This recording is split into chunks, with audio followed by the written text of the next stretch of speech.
श्रुतिस्मृतिपुराणानाम् आलयं करुणालयं नमामि भगवत्पादं शङ्करं लोकशङ्करं। नमस्तस्मै भगवते शङ्कराचार्यरूपिणे येन वेदान्तविद्येयम् उद्धृता वेदसागरात्।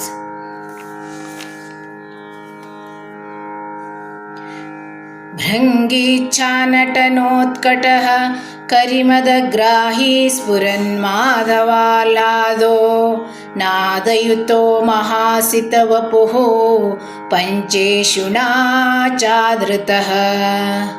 सत्पक्षः सुमनो वनेषु सः पुनः साक्षान्मदीये मनोराजीवे भ्रमराधिपो विहरतां श्रीशैलवासी विभुः। कारुण्यामृतवर्षिणं घनविपद्ग्रीष्मच्छिदाकर्मठं विद्यासस्य फलोदयाय सुमनः संसेव्यमिच्छाकृतिम्। नृत्यद्भक्तमयूरमद्रिनिलयं चञ्चज्जटामण्डलं शम्भो वाञ्छति नीलकन्धर सदा त्वां मे मनश्चातकः।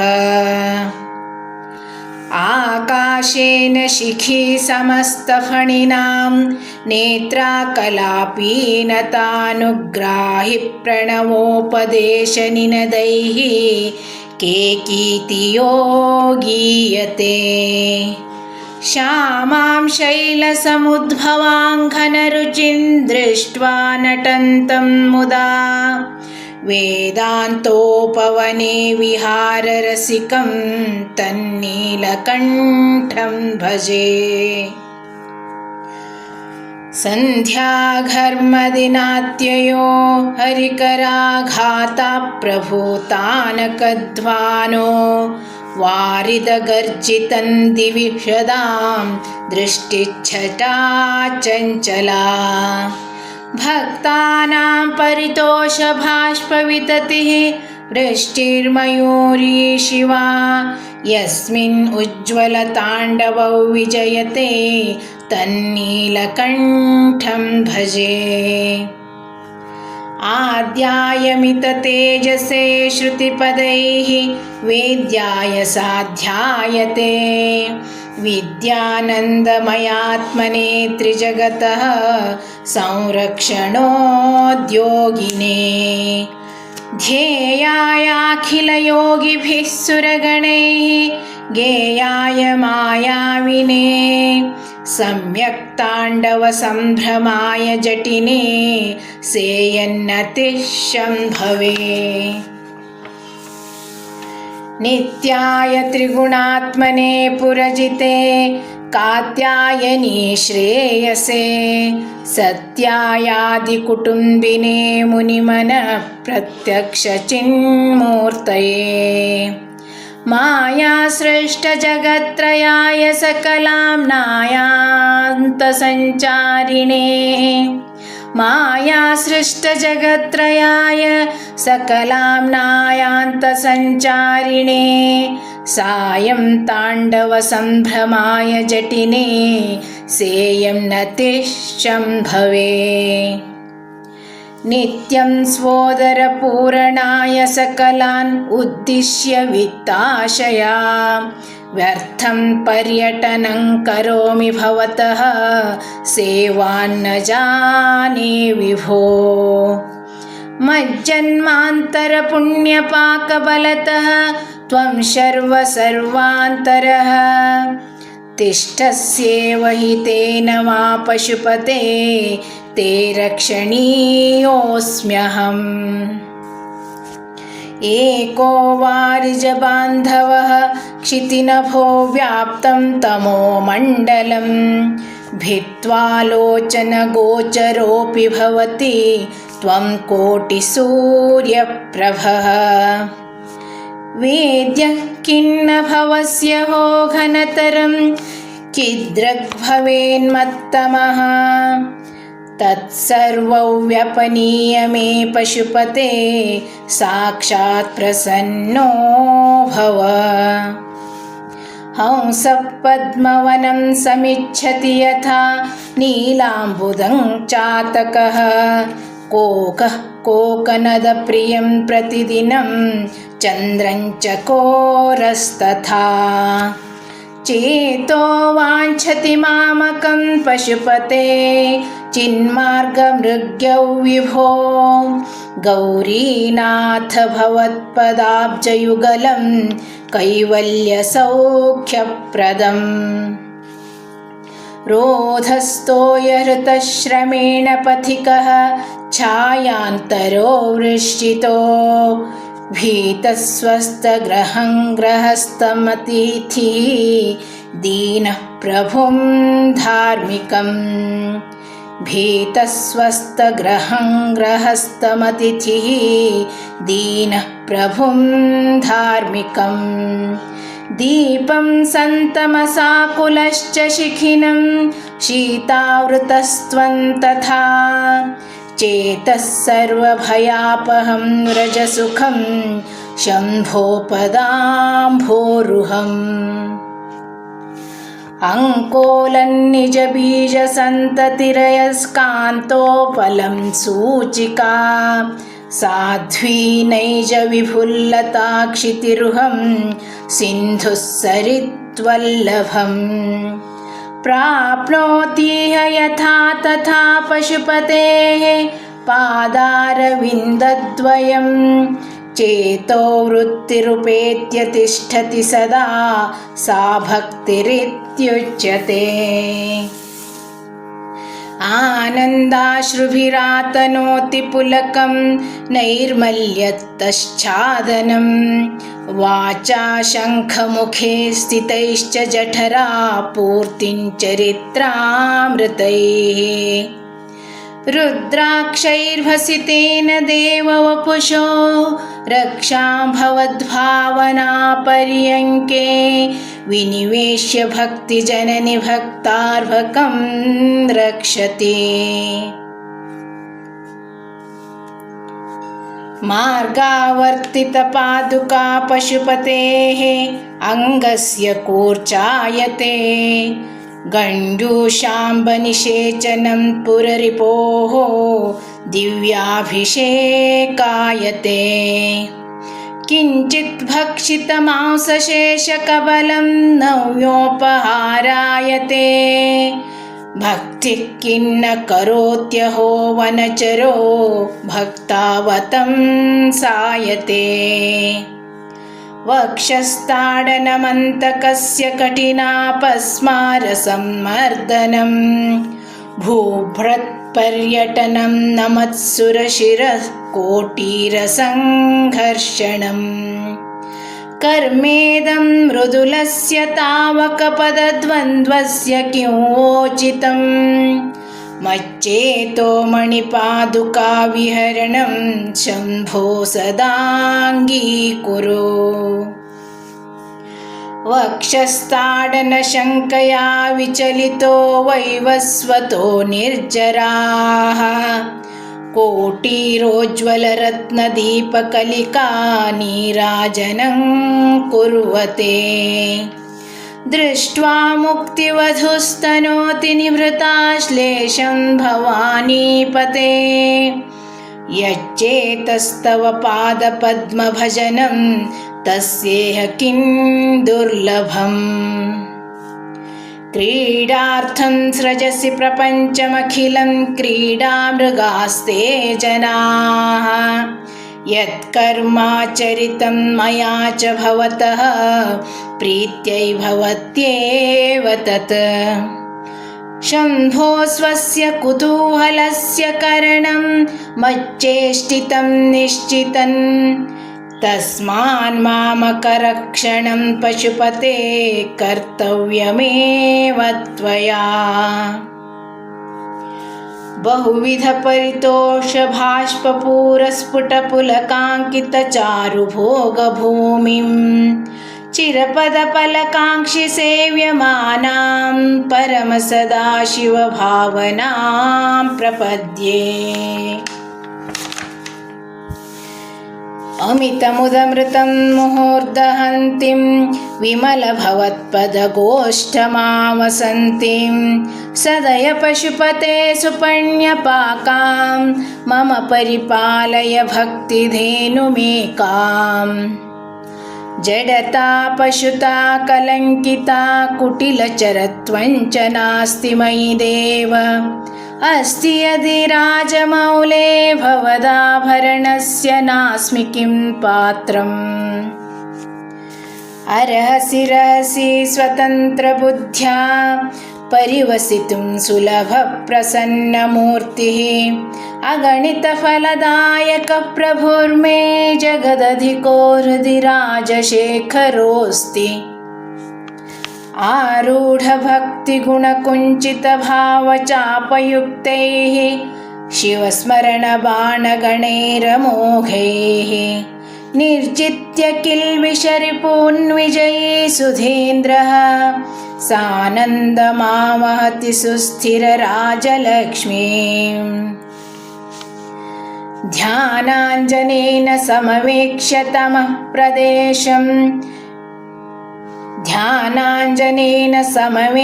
तमः प्रदेशम् भित्त्वा महाबलिभिरीश्वरनाममन्त्रैः दिव्याश्रितं भुजगभूषणमुद्वहन्ते पादपद्ममिह ते शिव ते कृतार्थाः।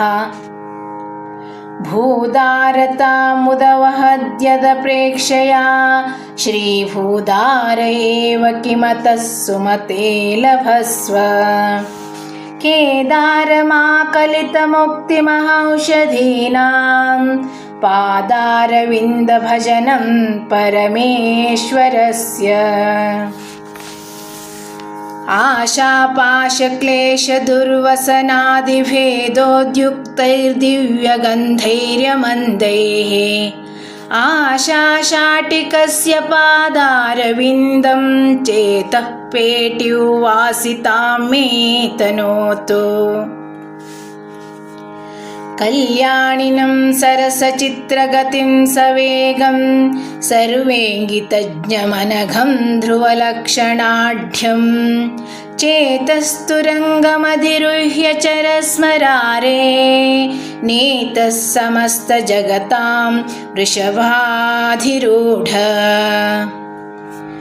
भक्तिर्महेशपदपुष्करमावसन्ती कादम्बनीव कुरुते परितोषवर्षम्। सम्पूरितो भवति यस्य मनस्तटाकः तज्जन्म सस्यमखिलं सफलं च नान्यत्। बुद्धिस्थिरा भवितुमीश्वरपादपद्मसक्ता वधुर्विरहणीव सदा स्मरन्ति।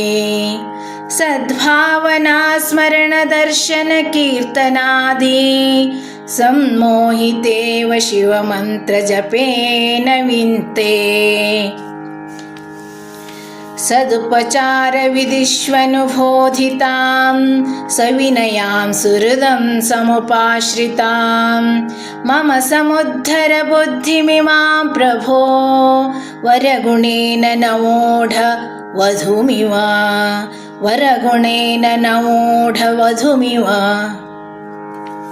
नित्ययोगिन मनः सरोजदलसञ्चारक्षमस्त्वत्क्रमः शम्भो तेन कथं कठोरयमराड्वक्षः कवाटक्षतिः। अत्यन्तं मृदुलं त्वधिङ्घ्रियुगलं हा मे मनश्चिन्तयत्येतल्लोचनगोचरं कुरु विभो हस्तेन संहाये। एष्यत्येष्य जनिन्मनोऽस्य कठिनं तस्मिन्नटा नीतिमद्रक्षायै गिरिसीम्नि कोमलपदन्यासः पुराभ्यासितः।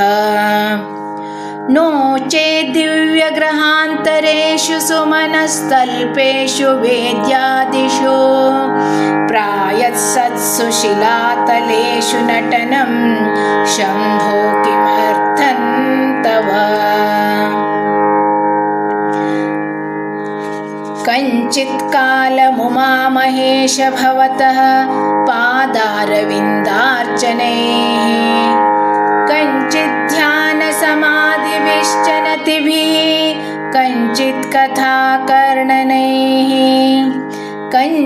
कञ्चिदवेक्षणैश्च नुतिभिः कञ्चिद्दशामीदृशीं यः प्राप्नोति मुदा त्वदर्पितमना जीवन् समुक्तः खलु।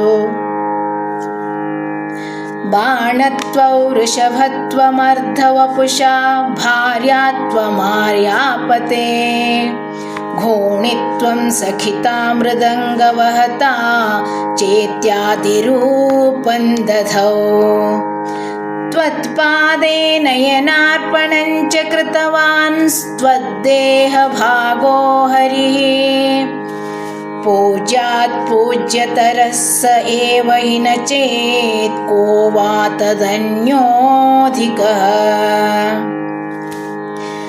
जननमृत्युयुतानां सेवया देवतानां न भवति सुकलेशः संशयो नास्ति तत्र। अजनिममृतरूपं साम्बमीशं भजन्ते यह्य परमसौख्यं ते हि धन्या लभन्ते। शिव तव परिचर्या सन्निधानाय गौर्या भव मम गुणधुर्यां बुद्धिकन्यां प्रदास्ये। सकलभुवनबन्धो सच्चिदानन्दसिन्धो सदय हृदय गेहे सर्वदा संवसत्वम्। जलधिमथनदक्षो नैव पातालभेदी न च वनमृगयायां नैव लुब्धः प्रवीणः। अशनकुसुमभूषा वस्त्रमुख्यां सपर्यां कथय कथमहं ते कल्पयानीन्दुमौले।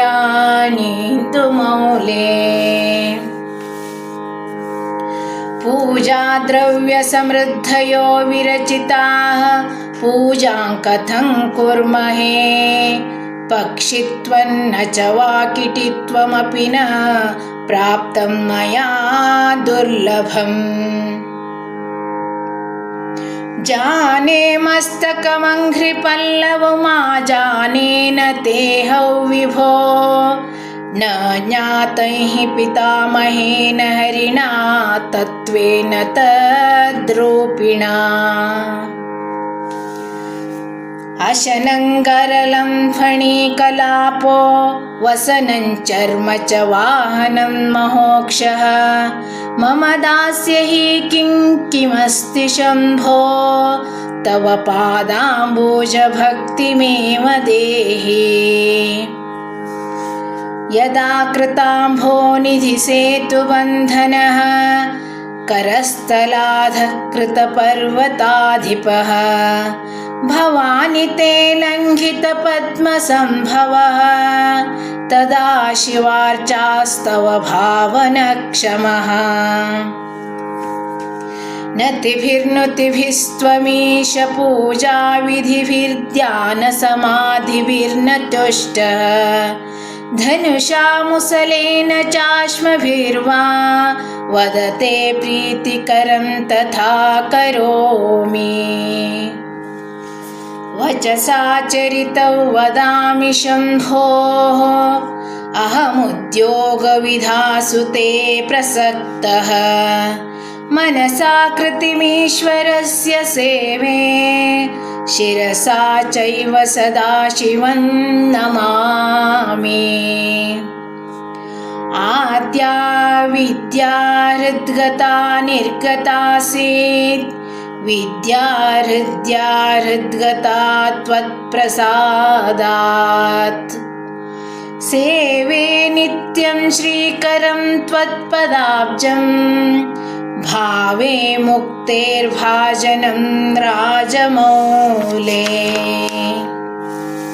दूरीकृतानि दुरितानि दुरक्षराणि दौर्भाग्यदुःखदुरहङ्कृति दुर्वचांसि सारं त्वदीयचरितं नितरां पिबन्तं गौरीश मामिह समुद्धर सत्कटाक्षैः सोमकलाधरमौलौ कोमलघनकन्धरे महामहसि स्वामिनि गिरिजानाथे मामकर्दयन्निरन्तरं रमताम् सारसानातिनयने तावेव करौ स एव कृतकृत्यः यायेयव्यो भर्गं वदति क्षयेते सदार्चतः स्मरति अतिमृदुलौ मम चरणौ अतिकठिनन्ते मनो भवानीश इति विचिकित्सां सन्त्यज शिवखतमासीद्गिरौ तथा वेशः धैर्याङ्कुशेन निभृतं रभसादाकृष्य भक्तिशृङ्खलया पुरहरचरणालाने हृदयमदेभं बधान चिद्यन्त्रैः प्रचरत्यभीतः प्रगल्भवृत्त्या मदवानेश मनः करीगरीयान् परिगृह्य नयेन भक्तिरज्वा परमस्ताणुपदं दृढं नयामो।